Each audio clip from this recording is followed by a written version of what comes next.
कहानी की शुरुआत में हमें एक हॉस्पिटल नजर आता है। असल में इस आदमी की बीवी इसके बच्चे को जन्म देने वाली थी, लेकिन अफसोस इस आदमी की बीवी पर खराब मौसम की वजह से आसमान वाली बिजली टूटकर गिर जाती है और उसकी बीवी मर जाती है। लेकिन डॉक्टर उसके बच्चे को बचा लेते हैं। ये बच्चा नॉर्मल नहीं था, बल्कि इसे रीएड जेनेटिक डिजीज होती है, जिसे एल्बिनिज्म कहते हैं। इस बीमारी में शरीर की पिगमेंटेशन खत्म हो जाती है, जिस वजह से शरीर सफेद हो जाता है। ये आदमी अपने बच्चे को ही मनहूस समझता है, क्योंकि उसे लगता है कि बच्चे की वजह से ही उसकी बीवी की डेथ हुई है, इसलिए वो इस बच्चे को यहीं छोड़कर चला जाता है। फिर सीन शिफ्ट होता है जब एक घर में एक बूढ़े आदमी की डेथ हो जाती है, तो यहाँ पर पुलिस छानबीन करने के लिए आती है। इस केस को डक बंडन नाम का एक पुलिस अफसर देखता है। छानबीन के दौरान डक बंडन को इस बूढ़े आदमी के घर पर कुछ ऐसा दिखाई देता है, जिसे देखकर डक की आंखें भी खुली की खुली रह जाती हैं। इसके बाद डक जेसी नाम की एक साइकोलॉजिस्ट से इसके बारे में बात करता है। डक की बात सुनकर डक और जेसी उस बूढ़े आदमी के घर जाने का फैसला करते हैं और नीचे बेसमेंट में पहुंच जाते हैं। बेसमेंट में हमें एक अलग सा लड़का दिखाई देता है, जिसका शरीर पूरी तरीके से सफेद था और इसके शरीर पर एक भी बाल नहीं था। जेसी जैसे ही उसे देखती है वो हैरान रह जाती है। वो लड़के से उसका नाम पूछती है तो वो लड़का अपना नाम जेरेमी बताता है। आपको बता दें, जेरेमी वही लड़का है जिसे उसके पिता हॉस्पिटल में मनहूस समझकर छोड़ गए थे, जिसके बाद उसके दादाजी ने उसे अपनाया और उसे दुनिया की नजरों से छिपाकर घर में ही रखा। यानी कि जेरेमी अब तक बाहर नहीं गया था और न ही उसकी पढ़ाई स्कूल से हुई थी, लेकिन फिर भी जेरेमी के पास बहुत सी किताबें थी। भले ही जेरेमी शारीरिक तौर पर मजबूत नहीं था, लेकिन मानसिक तौर पर कोई भी उसका मुकाबला नहीं कर सकता था। तभी तो जेरेमी को अपनी लाइब्रेरी की हर एक किताब का एक एक पेज याद था। दादाजी की डेथ के बाद जेरेमी बिल्कुल अकेला हो गया था, इसलिए जेसी और डक इसे ऑर्फनेज में ले जाते हैं। जेरेमी पहली बार अपने घर से कहीं बाहर जा रहा था, लेकिन जैसे ही जेरेमी ऑर्फनेज में जाता है तो सभी बच्चे उसे आश्चर्य से देखने लगते हैं। जेरेमी हर वक्त काला चश्मा पहन के रहता है, क्योंकि उसकी आंखें बहुत ही सेंसिटिव थी। वो सूरज की रोशनी नहीं झेल पाती थी। यहाँ के बच्चे जेरेमी को चम्मच को बैलेंस करने के लिए कहते हैं, लेकिन पहले तो जेरेमी ऐसा करने से मना कर देता है, लेकिन फिर जॉन उसे धमकाता है और जेरेमी किसी तरह चम्मच को बैलेंस भी कर देता है और तभी वहाँ पर मौजूद सारे चम्मच इस चम्मच से आकर चिपक जाते हैं। ये नजारा देखकर सभी की आंखें खुली की खुली रह जाती हैं और जॉन जेरेमी की पावर देखकर बहुत गुस्सा हो जाता है। अगले शरीर में हमें जेसी नजर आती है, जो कि जेरेमी के शरीर की जांच करवाती है। जांच करने के बाद डॉक्टर बताते हैं कि जेरेमी की बॉडी एकदम नॉर्मल है। जेरेमी हर वक्त चश्मा लगाता था, इसलिए जेसी उसके लिए लेंस ऑर्डर कर देती है। साथ ही जेसी इसका एडमिशन एक स्कूल में भी करवा देती है,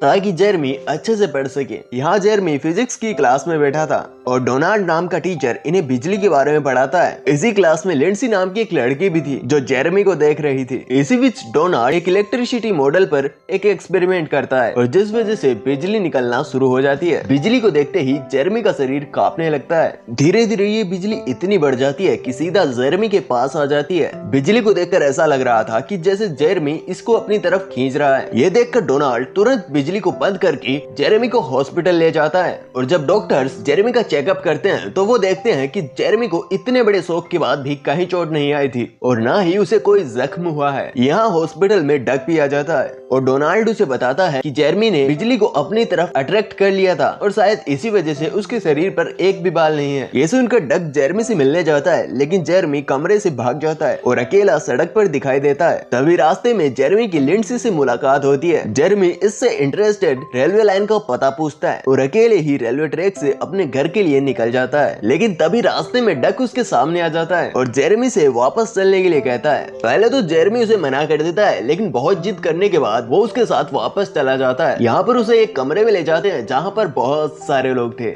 यहाँ पर एक आदमी जेरेमी को बताता है कि तुम्हारा IQ इस दुनिया में सबसे ज्यादा है। अब ये तुमने बुक से सीखा है या फिर किसी और से? इस पर जेरेमी बताता है कि वो रेडियो और टीवी के पास नहीं जा सकता, क्योंकि वो खराब हो जाते हैं। जेरेमी अपने घर वापस जाने के लिए कहता है, जिस पर वो लोग उसे बताते हैं कि उसका घर बैंक ने सीज कर लिया है। इसके बाद जेरेमी वहाँ से चला जाता है और हम देखते हैं कि जेरेमी का स्कूल एक एक्टिविटी प्लान करता है और उसमें बहुत से लोग शामिल थे, लेकिन जेरेमी इससे खुश नहीं होता है और अकेला जाकर बैठ जाता है। यहाँ वो डक को बताता है कि जब भी वो बिजली को कड़कता हुआ देखता है तो उसे लगता है कि वो बिजली उसकी ओर आ रही है। यही वजह है कि उसकी माँ भी बिजली के कारण मर गई। अगले दिन डंकन एक हिरन को मार देता है और इस बात को किसी को भी बताने से मना कर देता है। यहाँ पर जेरेमी भी मौजूद था और हिरन को मरा हुआ देखकर वो बहुत ही दुखी होता है। तभी जेरेमी एक हाथ हिरन पर रखता है और दूसरे हाथ से डंकन को पकड़ लेता है, जिस वजह से डंकन को बहुत ज्यादा दर्द होता है। ये देखकर सिर्फ जेरेमी से कहता है कि ये सब तुमने क्यों किया। इस पर जेरेमी कहता है कि उसने जो किया मैंने उसे बस वही एहसास दिलाया। जैसे उसे कहती है कि तुम हमारे दोस्त हो, तुम हमें सब बता सकते हो। लेकिन जेरेमी यहाँ से गुस्सा होकर चला जाता है। दूसरी तरफ हमें डक की बीमार बीवी दिखाई देती है। डॉक्टर डक को बताता है कि जितने समय से तुम्हारी बीवी इस दर्द को सह रही है, जरूर कुछ ऐसा है कि जो तुम्हारी बीवी को रोके हुए है। इसके बाद डक उसे पिछले हादसे के बारे में पूछने के लिए जाता है, आखिर जेरेमी ने उसके साथ क्या किया था। इस पर डंकन बताता है कि जेरेमी ने जब उसका हाथ पकड़ा था तो वो हिरन की तड़पती हुई एक एक सांस को महसूस कर पा रहा था। उस वक्त वो बहुत ही दर्द में था। ये सुनकर डक जेरेमी को अपनी बीवी के पास लेकर जाता है ताकि वो उसकी बीवी के बारे में भी कुछ बता सके। जेरेमी जब डक की बीवी को छूता है और उसके दिमाग में चल रही सारी बातों को बताता है, जेरेमी कहता है कि ये चाहती है कि आप अपने बेटे को माफ कर दें, और दूसरा ये कि वो अपनी शादी की अंगूठी को पहनना चाहती है जो कि काफी सालों पहले खो चुकी है। ये सुनने के बाद डक अपनी बीवी को अंगूठी पहनाता है और इसके बाद उसकी बीवी की डेथ हो जाती है। माँ की डेथ हो जाने के बारे में सुनकर उसका बेटा उससे मिलने के लिए आता है और डक अपने बेटे को देखकर गले लगा लेता है। ये सब जेरेमी देख रहा होता है और इमोशनल होकर रोने लग जाता है।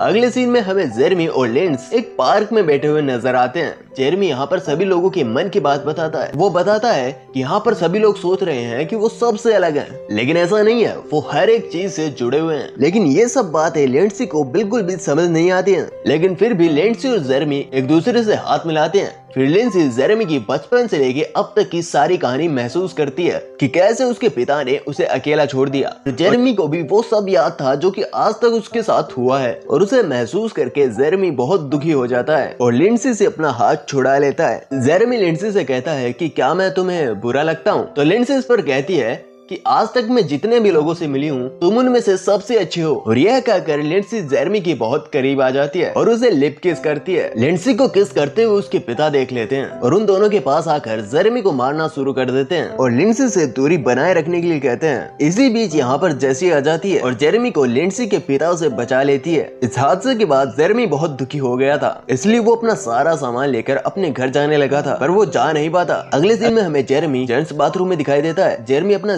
ज्यादातर समय यहीं पर बिताता था। यहाँ पर एक लड़का होता है जिसके बहुत ही खूबसूरत बाल थे। जेरेमी उसे देखता है और ऐसे ही बालों के बारे में सोचता है, लेकिन उसकी पावर्स की वजह से ये मुमकिन नहीं था। जेरेमी को जॉन देख लेता है और उसे तंग करना शुरू कर देता है। जॉन जेरेमी को परेशान करने के लिए उसका हेड छीन लेता है और अपने सर पर लगा लेता है। इसके बाद वो जेरेमी से कहता है कि अगर तुम वाकई मर्द हो तो मुझे ये हेड छीन कर दिखाओ, और अपनी हेड वापस लेने के लिए जैसे ही जेरेमी जॉन की तरफ हाथ बढ़ाता है तो जॉन उसका हाथ पकड़ लेता है। जेरेमी जॉन की पिछली जिंदगी को महसूस करता है कि कैसे उसके सौतेले बाप ने उसे टॉर्चर किया और उसकी जिंदगी कैसे बीती। जेरेमी ये सब कुछ महसूस करने के बाद उसके पिता के द्वारा कहे गए अल्फाज दोहराने लगता है। इसके बाद जॉन और उसके सारे दोस्त जेरेमी को लेकर बाहर आ जाते हैं और उसके सारे कपड़े फाड़ देते हैं। इसके बाद वो लोग उसे बहुत परेशान करते हैं और उसे गंदे पानी में फेंक देते हैं। जेरेमी इन सब के सामने बहुत बुरी तरीके से हार जाता है और अपनी सुपर पावर्स का इस्तेमाल करता है। तभी उसके गुस्से से बिजली कड़कड़ाने लगती है और इन लोगों पर गिर जाती है। जेरेमी को इससे कुछ भी नहीं होता है, लेकिन जॉन की सांसें थम जाती है। ये देखकर जेरेमी जॉन को बिजली के छोटे छोटे झटके देता है और उसे दोबारा से जिंदा कर देता है। इसके बाद जेरेमी अपने घर वापस चला जाता है, लेकिन यहाँ पर इसके घर का सारा सामान जब्त हो चुका था। जेरेमी यहाँ पर घर में अकेले ही बैठ जाता है, लेकिन तभी यहाँ पर जेसी आती है और उसे समझाकर अपने गले से लगा लेती है। इसी बीच यहाँ पर डोनाल्ड भी आ जाता है जो कि जेरेमी का अब बहुत अच्छा दोस्त बन चुका था। जेरेमी को परेशान देखकर जेसी उससे कहती है कि अब वो उसे एक ऐसी जगह ले जाएगी जहाँ पर उसे परेशान करने वाला कोई भी ना हो। जैसे ये लोग वहाँ से बाहर निकलते हैं तभी वहाँ पर जेरेमी को गिरफ्तार करने के लिए पुलिस आ जाती है, क्योंकि पुलिस को जॉन वाले हादसे के बारे में पता चल चुका था। लेकिन यहाँ डक जेरेमी को बचा लेता है और जैसे ही पुलिस अफसर जेरेमी की रिपोर्ट करने के लिए पुलिस स्टेशन कॉल करते हैं तो डक उसका वॉकी टॉकी फेंक देता है। इसी बीच मौसम बहुत ज्यादा खराब हो जाता है और जेरेमी भागने लगता है। यह देखकर डंकन भी जेरेमी के पीछे पीछे भागने लगता है और इसके पीछे सभी लोग भागना शुरू कर देते हैं, लेकिन जेरेमी बिजली की गिरफ्त में आ जाता है और गायब हो जाता है। ये लोग अफसोस से ज्यादा खुश होते हैं क्योंकि जेरेमी अब उस जगह पहुंच गया था जहां उसे होना चाहिए था। तो यहीं पर ये मूवी खत्म हो जाती है। तो आपको इस मूवी का एक्सप्लेनेशन कैसा लगा कमेंट में जरूर बताएं। वीडियो को लाइक और शेयर जरूर करें और ऐसे वीडियो के लिए चैनल को सब्सक्राइब करके पास ही लगे बेल आइकन को प्रेस कर दें। और अगर आपको किसी पर्टिकुलर मूवी का एक्सप्लेनेशन चाहिए तो कमेंट करके मुझे बताएं। तो आज के लिए बस इतना ही, मिलते हैं अगले वीडियो में, तब तक के लिए जय हिंद।